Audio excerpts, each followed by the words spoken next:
Hey!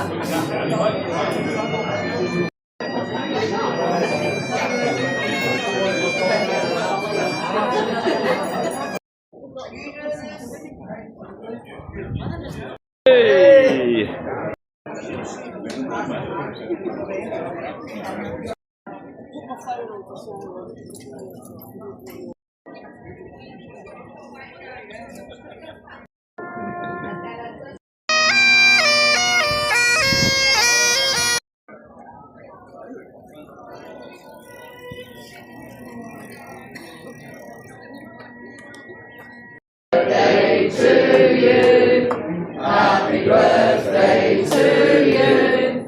Happy birthday, dear Maurice. Happy birthday to you. Hip hip.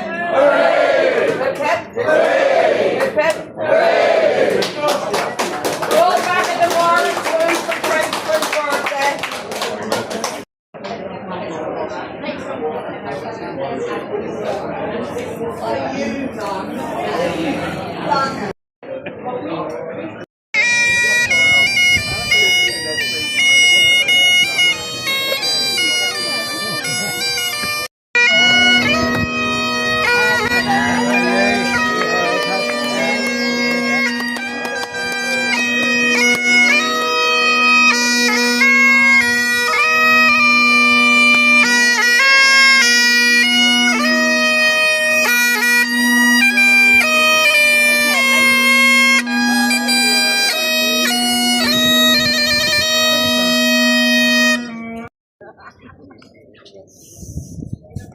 You're welcome.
Very memorable day. It's the Armistice Day for those that know. It's the 11th of November. And we come to remember all those who gave the ultimate sacrifice so that we could be here today doing this on their behalf. I just want to draw attention to the fact that this is the poppy tree that we were just made aware of just after COVID. For the last 30 odd years, ex-veterans and their families have come and scattered their ashes, raked in their ashes underneath, and we only found out about it. So now we honour their memory when we come here every year on Armistice Day.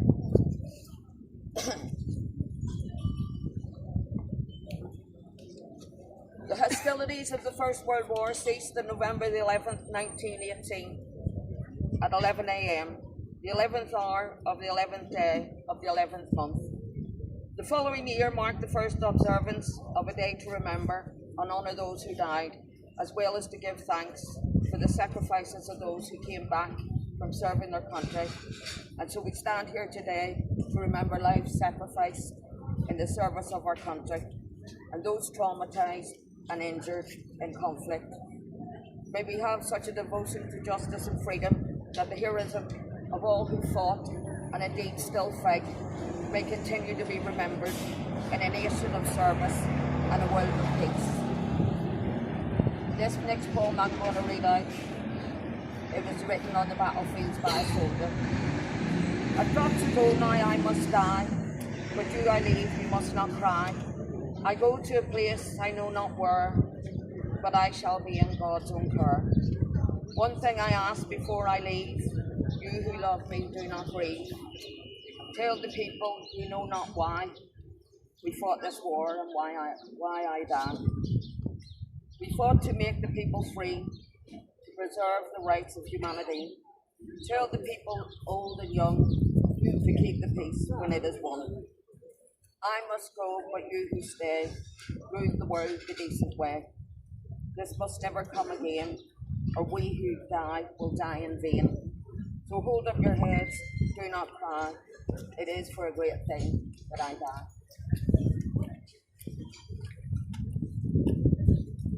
The act of remembrance. I'd like to say, let us remember before God and commend to his sure keeping those who have died for their country, those whom we knew and whose memory we treasure, and all who have lived and died in the service of mankind. You can shed tears if they are gone, or you can smile because they had lived. You can close your eyes and pray that they will come back, or you can open your eyes and see all that they have left. Your heart can be empty because you can't see them, or you can be full of the love that you shared. You can turn your back on tomorrow and live yesterday, or you can be happy for tomorrow because of yesterday. You can remember them and only that they are gone, or you can cherish their memory and let it live on. You can cry and close your mind, be empty and turn your back, or you can do what they would want, smile, open your eyes, love and go on. I'm going to ask now, for those of you that know we lost our own Maggie and May, who was our secretary for a long time. I'm going to ask Frank, who is her husband, and Francis to scatter some ashes.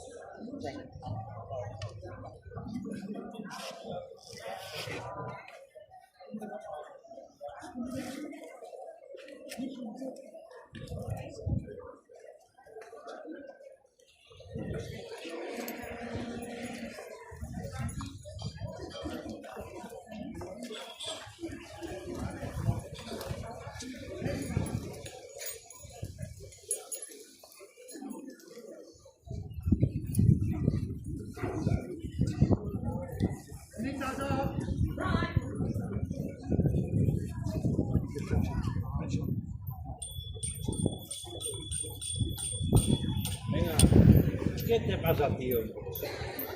Vete por el monte.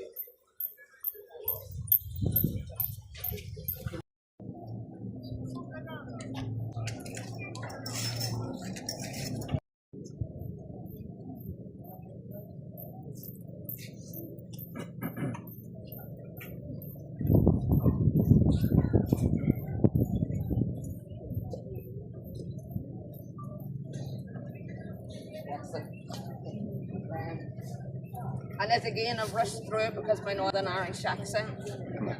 Just before we go on to the few minutes silence, let me just say this: they shall grow not old, as we that are left grow old. Age shall not weary them, nor the years condemn. At the going down of the sun, and in the morning, we will remember them. We will remember them. Now, ladies and gentlemen, I ask you all to stand in silent contemplation as we approach the 11th hour, the 11th minute. Yeah, I know we've still got 10 minutes. So I'm going to ask my piper, who will play us a lament.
has another one. A longer one, please. Telling stories of the past, of a war that he had fought in, and the deeds that he had done, and his exploits with his buddies. They were heroes, everyone. And though sometimes his neighbours, his tales became a joke, all his buddies listened, because they knew whereof he spoke.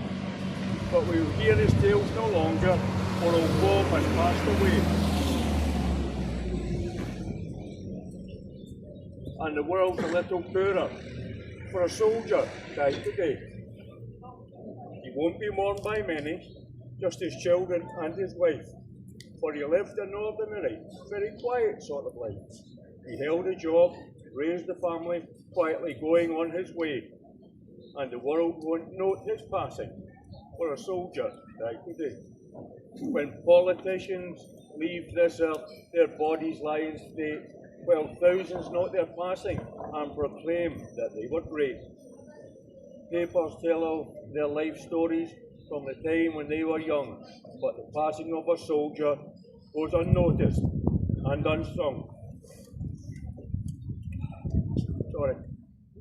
It's so easy to forget them, for it is so long ago that our Bob and Jim's and Johnny's went to battle, but we know it was not the politicians with their compromise employees who won for us the freedom that our country now enjoys. He was just a common soldier, and his ranks are getting few, but his presence should remind us we may need his like again. For when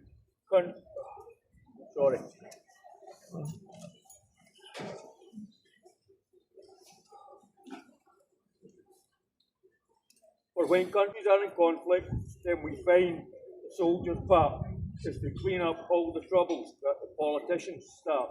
If we cannot do him honour while he was here to hear the praise, then at least let's give him homage at the end of his days.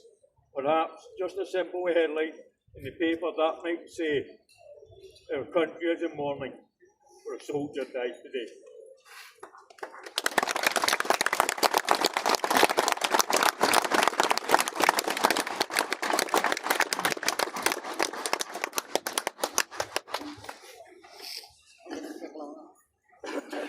Sorry.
They were young as we are young. They served, giving freely of themselves to them, we pledge, and the winds of time. To carry their torch and never forget, we will remember them. I'd like to join you all and ask you to join us so in singing the national anthem.